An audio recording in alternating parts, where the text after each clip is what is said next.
Hello everybody and welcome to our webinar. Today we are going to talk about oxygen features for mechanical motor analysis. But before we start, I would like to explain some organizational things. On your right side of your webinar tool, you can see a chat. This chat is used so that you can ask us questions. Those questions are anonymous and only me and my colleague can see them. Nobody else. We will answer those questions at the end of the webinar if possible. If not, we are going to contact you afterwards. So use this opportunity. There are also some handouts available for download for this webinar directly below the chat. So that's it regarding organizational things. So let's start. Today I'm joined by my wonderful colleague Raphael Ludwig, know-how expert and application engineer here at DEWETRON. Hello, Raphael. Hi, and thanks for the wonderful. You're welcome. It's a pleasure to have you on the show today. So that's another one. And my name is Ivica Baresic. I'm business developer and sales here for DEWETRON here in Austria. So today we are not going to show the typical electrical power analysis. We have different webinars already and videos online regarding electrical power analysis. We are going to show the mechanical analysis of a device under test. Could you explain us, Raphael, what we can expect and what kind of experimental build do you have next to you? Yes, welcome also from my side and good morning. What are we going to do today? I prepared a little test setup, which you can see more or less here on my right-hand side. I have a data acquisition system here right next to me, of which you can already see the shared screen on your GoToWebinar tool. And I have a little motor here which we are going to analyze in the mechanical domain today. So for this purpose, I'm measuring on the one hand side for sure also the electrical parameters, so voltage and current, but as well I'm going to measure the running speed of the system, the acceleration of the system with an acceleration sensor which is applied here, and I'm also going to measure the airborne sound of the device under test. And with this measurement data, we will show you which mechanical analysis options are available in Oxygen for not only analyzing the motor in the electrical domain, but also in the mechanical domain. Perfect. So we are going to start with like simple mechanical values and measurement values. And then we are going to show step by step how the combination of those values are going to look like. And a very simple mechanical analysis is, of course, the rotational speed of a motor. Exactly. So as I said, we're going to measure the running speed of the system, and therefore I just opened the channel list of my data acquisition system, and I want to measure also the mechanical power today of the device under test. And for measuring the mechanical power, we need the running speed of the system on the one hand side and also the torque on the second hand side. And for measuring the running speed, I am using an encoder today, which I connected to the first counter channel of my Trion base module, and the amplifier mode therefore is set to encoder, and my encoder is delivering 512 pulses per revolutions. And with these settings, I am receiving the angle signal here in this angle channel from 0 to 360 degree, and also the running speed of the system, which is at the moment approximately 150 or 160 RPM. And yeah, that's the first important parameter of determining the mechanical power of the system. The second mechanical parameter is the torque of the system. As this machine and device on the test is pretty small and it doesn't really produce any torque, I was so free and just simulated the mechanical torque of the system with a simple formula which is determining the torque based on the active power of the device under test. Okay. Yeah, and to combine these two parameters into the mechanical power, I will now create firstly an electrical power group to determine the electrical power of the system, just selecting voltage and current and pressing this bulb button down here, which will generate me another power group, which is now on the first hand, at the first step, calculating the electrical power of approximately 10 watts at the moment. And now for the second step, to determine the mechanical power as well, I'm going to the settings here and to the advanced settings, the mechanical tab. I'm now enabling the mechanical power analysis and adding another mechanical power group. And there I'm just simply assigning the mechanical running speed of the system and the torque of the device under test by dragging and dropping these channels here. And after this is done, I will now get these 4 mechanical power values automatically calculated. The first one is the mechanical power of the system, and the second one is the averaged running speed and the average torque. And I will explain in a couple of moments what this average means in these parameters, and also the the mechanical efficiency of the device under test. And that's it. And so easy is the mechanical power analysis in Oxygen. And I will now go back to the measurement screen and visualize these values on a second blank page. And now for the first step, I'm just searching these values here and assign them to a digital display on my measurement screen. Down here, just drag and drop them. And so you see the mechanical power of approximately 9 watts at the moment, the running speed of 170 RPM, the torque of 0.5 Newton meters approximately, and also the mechanical efficiency of approximately 90% at the moment.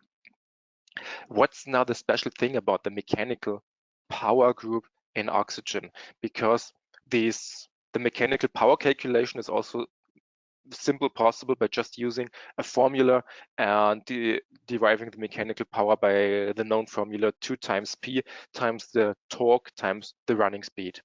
The important thing here is that these values which you see here are also synchronized to the fundamental frequency, to the electrical fundamental frequency of your system, in the same manner as the electrical parameters are also synchronized to the fundamental frequency of the system.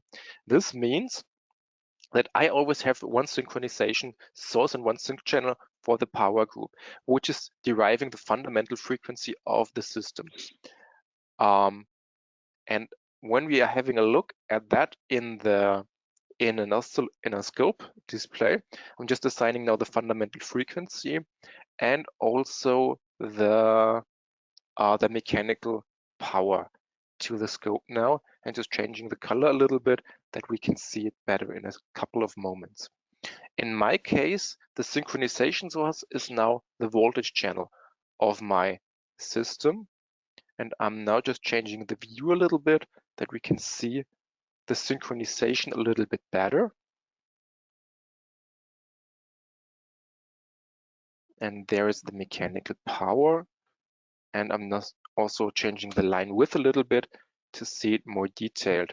And the peculiar thing here is now the following, that my mechanical power values are also updated for every period at the end of the period of each period of the fundamental frequency. So when we have 50 Hertz fundamental frequency, the update rate is 20 milliseconds as well, in the same manner as the electrical values. And so we have not only electrical parameters which are synchronized to the fundamental frequency, but also mechanical parameters which are synchronized to the fundamental frequency, which will lead to a very detailed and very accurate mechanical efficiency calculation and analysis. And that's the fact why it's also implemented into the power group. Perfect. So with torque and rotational speed, we are now able to calculate the mechanical power and the efficiency of a device under test, so a motor, in our case, a motor.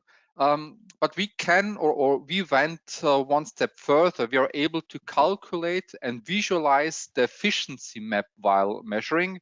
What is an efficiency map and how do we set it up within? Yes, right. As you said, that's one thing, but that's not all. We even go here, as you said, that's a good saying. We go one step further.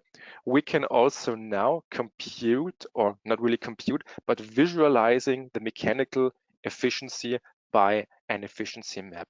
Therefore, I'm just pressing here the the add efficiency map button, which will generate me a so-called matrix sampler, which is a mathematical visualization. This matrix sampler can be used, or is in the mathematical way, just a matrix with a certain number of rows and a certain number of columns. And I can now assign one dedicated channel to the x-axis and one dedicated channel to the y-axis.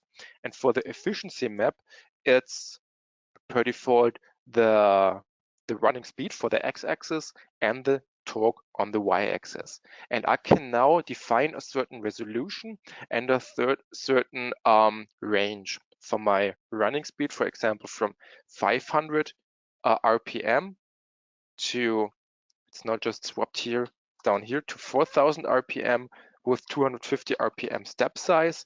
And the torque will be displayed today from 0.04, come on, to 0.4 with 0.02 step size of Newton meters. And so I have now assigned the channels to the X and the Y axis, and now I can assign a third channel, which is per default the mechanical efficiency, which shall be written into this matrix and visualized by different colors. And so I can now visualize my mechanical efficiency in the dependency of my running speed and in the dependency of my mechanical torque. And additionally, I can apply different trigger settings.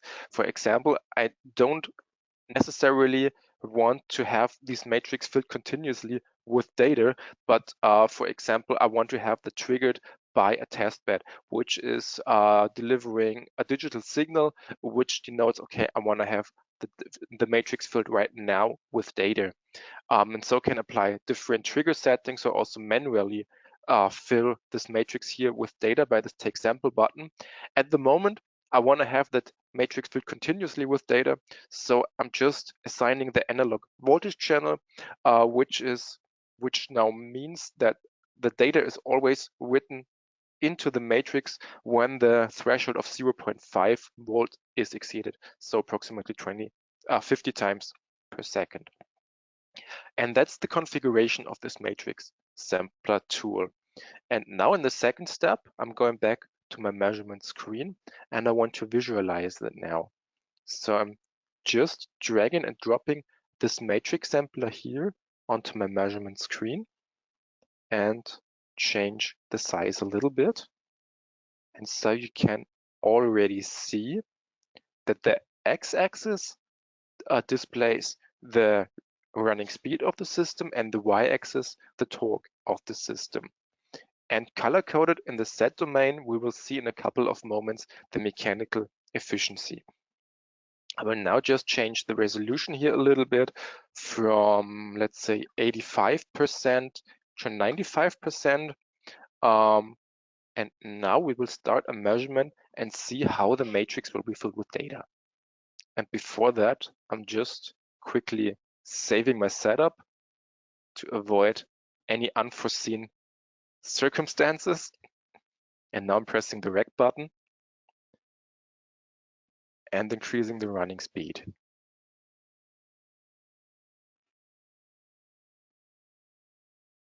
And now we'll also apply a little bit of torque, additional torque to the device on the test. Don't hurt yourself. More points. I'm trying to. And now let's go. Let's turn the machine off again and press the stop button. And this is what will be generated here. So a lot of colored points. At the moment, it's more or less none saying. But when I'm going here back to the properties of this display, I can change the interpolation to linear, and then that will look the following.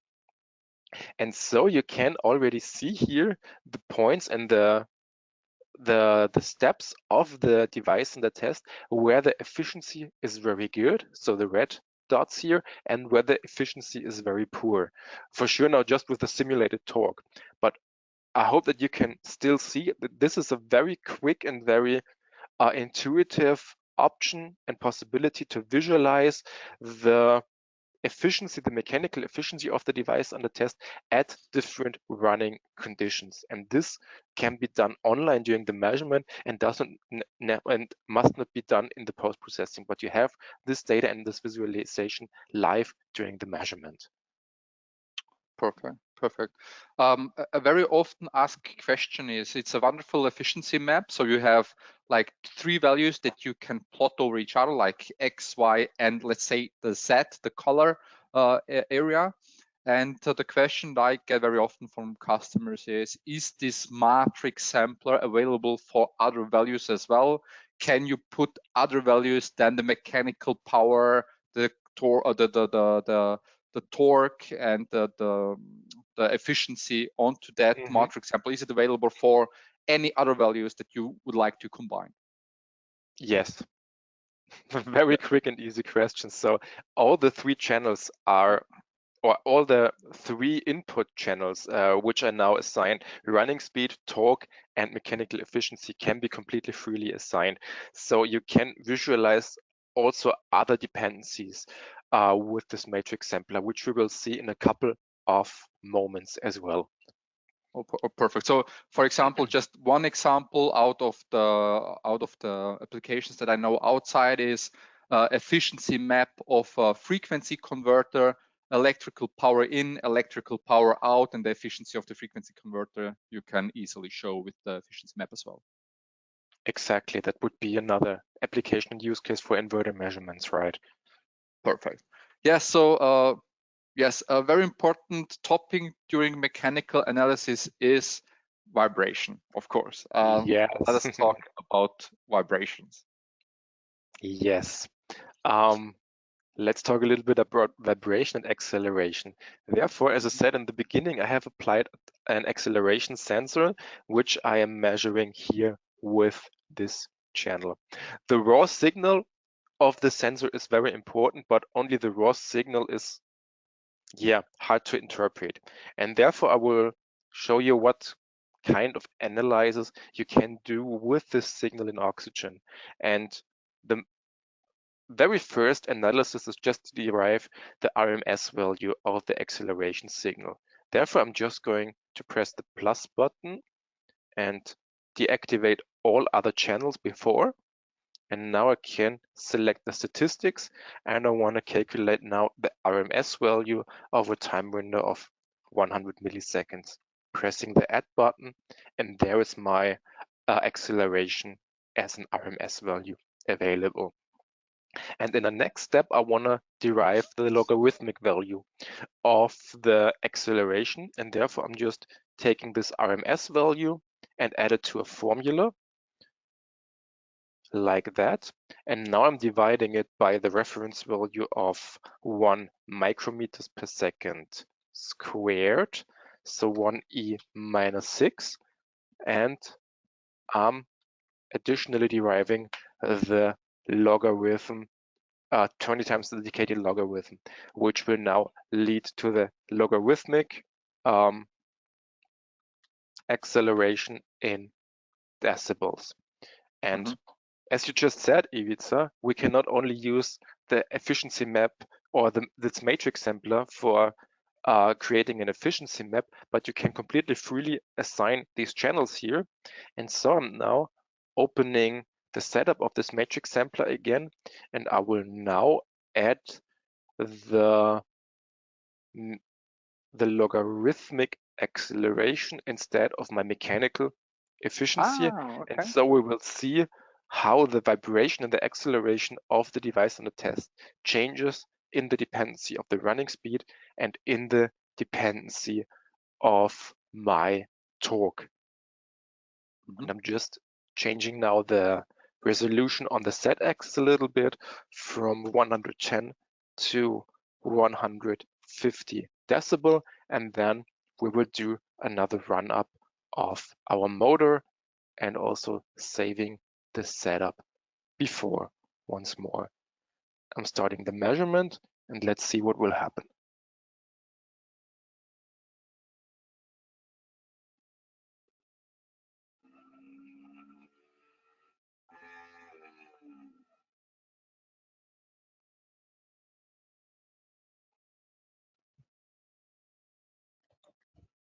Okay, and that's it for the moment.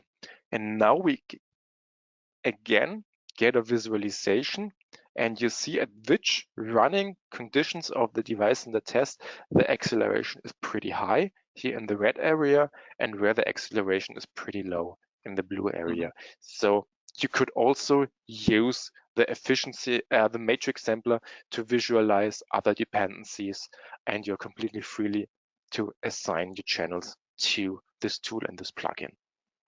Perfect. So acoustic and noise got again very important, especially now with full electrical cars. Why is that so, and how can we measure it? Yeah, why is that so? Because electrical cars generate much less noise than conventional cars with a combustion engine inside, and therefore the noise or the sound design became very important again and completely different, and therefore we also have to measure the emitted sound on the test bed, and to see how to see the frequency shape of the noise, and also to try to simulate that how the electrical engine sounds in the real car. But basically on the very beginning, we for sure need to measure the airborne sound. And therefore, as you saw in the beginning, I'm having a microphone right here, and I will show you quickly the channel in the channel list. And the very first and normally most important parameter is the emitted sound pressure level of the device under test. And to determine that, we have a sound level plugin available in Oxygen, where you can choose between different frequency weighting curves defined in the standards and different time weightings. And then you can calculate a couple of different parameters, and I will now calculate the energy equivalent sound pressure level, the LAEQ, the time-dependent sound pressure trend, and also the frequency-weighted sound pressure, and show you what these parameters mean and what you can do with them in the post-processing. And when I'm pressing the add button, I will get my sound level module right here with these output channels. And the easiest analysis is just to see how many sound is emitted by the device in the test. And this parameter is described on the one hand side by the time-dependent sound pressure level, which I will now visualize in a recorder. And that's the channel up here, sound level, microphone, here the LAFT. So this is a time-dependent sound pressure level. When I'm clapping the hands, you see that the sound pressure is increasing. And the LAEQ is the energy equivalent sound pressure level. So this is an average sound pressure level, averaged from the beginning of the measurement to the end of the measurement, to get an energetic average of your emitted noise. Yeah, and these and many other values are automatically calculated by the sound level plug-in. And another very important thing, and one of my favorites in Oxygen, is the audio player tool, which is a dedicated instrument where you can assign one or two different channels to replay them by the sound card of your PC. And normally you assign the signal either of the microphone to hear the acoustical noise emission of the device on the test, or you can also assign the acceleration signal to hear the structure-borne sound, which is emitted by the device on the test. And the typical use case is the following: that your control room is physically separated from your test bed itself, where the where the engine is running. And so you could, and you're normally interested, and you want to hear what is going on in there. And therefore you just can use this audio player to play back your measurement signals in your control room by your loudspeakers. And you're not only limited to microphone signals or acceleration signals, you could also assign a voltage or a current signal to also hear how the voltage signal is sounding like, to hear also the higher frequencies and the harmonics in the signal. And this feature is available during the live mode, so you can use that during the measurement, but also can be used in the analysis mode to afterwards hear, when you analyze the data, what was going on in your test bed. Yeah, so this is very nice because very experienced users can very fast analyze just by hearing sound what's going on with the machines. Exactly. Mm-hmm. Okay. And one additional Mm-hmm. analysis, which I could, for example, do with the PAT, I will show you in a couple of moments. The PAT is the frequency weighted sound pressure, so still an AC signal, just with a certain frequency weighting, in my case the A weighting, applied to my raw signal. And I will now use this signal for doing an order analysis during the run-up of my device under test. Mm-hmm. Therefore, I'm just pressing the plus button and selecting the order analysis here, which opens the configuration tool. And I only have to assign now the speed and the angle channel, which are coming from my encoder signal. So just drag and drop them from the channel list here, angle and speed. And now I'm selecting my input channel for the analysis, which is now my my microphone signal, the PAT. And now I have some calculation options, for example, minimum and maximum speed from 100 RPM to, let's say, 4000 RPM with a speed resolution of 5 RPM and an order resolution of 0.1. And I could also extract certain orders in the time domain to see how they are changing in the dependency of the time or in the dependency of the running speed. But I will now neglect it for the moment, and I would just delete now the matrix sampler, as we don't need this one anymore, because the calculation might be a little bit CPU consuming, and the webinar tool is requiring also a lot of CPU. And so I hope I didn't delete anything else. No, it looks good. And I will now, in the first step, visualize that again on a measurement screen to show you how that is looking like. Here we are. And I will now just delete these values too, as we don't need them anymore. And now the two most important values and channels which are output and derived by the order analysis plugin is the order matrix, which I'm dragging and dropping to the screen here. And the second one is the frequency matrix. The frequency matrix is plotting the frequency of my signal on the x-axis and the speed, so the spectral frequency on the x-axis of my input signal and the speed of the device under test on the y-axis, and color-coded the amplitude of the frequency in the z axis. And the order matrix plots my order of my input signal of my frequency weighted sound pressure on the x-axis, and again the y-axis plots the speed of the device on the test, and color-coded in Z. On the Z-axis you will see the amplitude of the different orders. And I will now quickly change again the color coding that we can see a little bit more, hopefully. Okay, and here as well. And then we will start a measurement again. 0.1, okay. Quickly saving the setup again. Okay, and now I will start a measurement.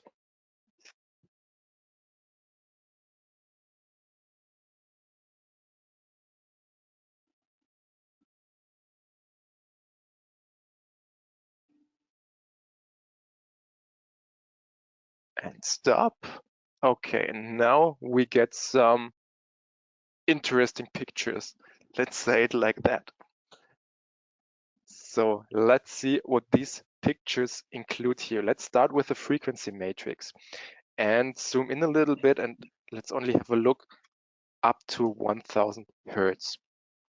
So you can see here very detailed the single harmonics and the single mechanical orders increasing with increasing running speed here. So this is the first order, the second order, and the third one. And what you can now see here, for example, is that we have a resonance, a mechanical resonance here from approximately 1800 RPM to 2400 RPM here. So this is what you could see here, for example. And also there is a mechanical resonance here at 900 RPM with some harmonics inside. So, and this is what you could see and analyze in these pictures, or when you have a look at the frequency matrix.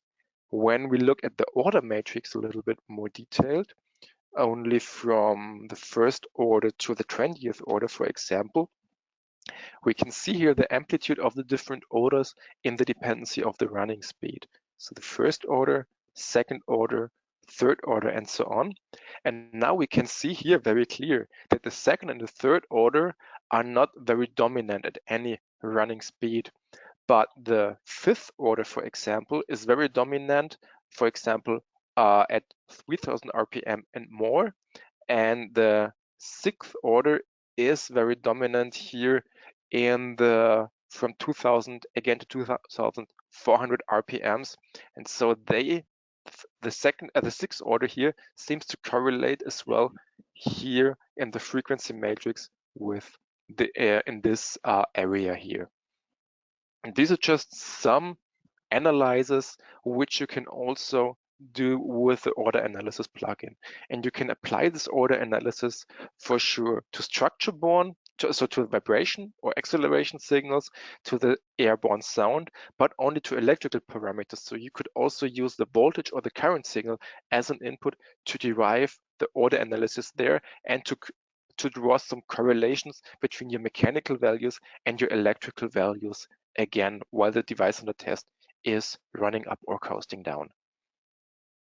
Okay, perfect. So, and at the very end of this webinar, let's talk about the very basic spectral analysis. And you can also, I think, you can tell us what CPB stands for. Yes. So let's conclude with the very basics, right, which we didn't introduce at all right now. Yes, exactly. Yeah. And yeah, let's start with the FFT, which is the base for the CPB, which I will show you in the second step. The FFT can for sure also be derived with oxygen. Just select your signal here, press the plus button, and then you can also transform your signals in the frequency domain with the typical settings of data size, different window types, and also amplitude spectra. And when pressing the add button, you get the complex FFT spectrum here, where you can also change your settings afterwards. And the amplitude channel is enabled per default. You can also calculate the phase in the dependency of your frequency. And there you have the amplitude channel, where you can also select between different types of amplitudes. Okay. Here, for example, a decibel spectrum. And the second one, the CPB, is a constant percentage bandwidth spectrum, which sums up your spectral bins into certain either octave, third octave, or 12th octave frequency bins. And I'm showing you that for the microphone signal. Just select it, press plus again, and there you have your CPB analysis, where you can choose between different octave modes. I will now select the third octave one, and the minimum frequency from 20 Hertz to the maximum frequency of now, let's say 10 kilohertz. 1, 2, 3, 4, 5. Okay. And you also have the different window types, and you can choose between different amplitudes, example decibel, with 20 micropascal reference for the sound signal, and you can also select a certain frequency weighting here as well. just press the add button, and then you'll get the additional output channels up here. And lastly, to conclude this webinar, how to visualize them, I'm just going to another screen. This one is still blank. And now I just go here to the data channels list and drag and drop now my amplitude channel of the FFT, which will show you the spectral, my acceleration signal in the spectral domain. And the CPB spectrum is available here. And there you can now choose between different output channels. The CPB channel visualizes the actual third octave spectrum of my signal, and the CPB overall channel is again an energetic average from measurement start to measurement end of my CPB spectrum. And I also have the energetic sum, which just sums up my all the single frequency bins from the very first bin to the very last bin. This is just the energetic sum. In this case, now approximately 60 dB, and the energetic sum overall is the same, averaged from the measurement start to the measurement end. And so you can also do these kind of analysis, which are mainly important, and these visualizations are mainly important for structure-borne sound and airborne sound, and this can be also done with a CPB spectrum calculation. Perfect, Raphael. So, Raphael, thank you so much for sharing your know-how and for all the information today.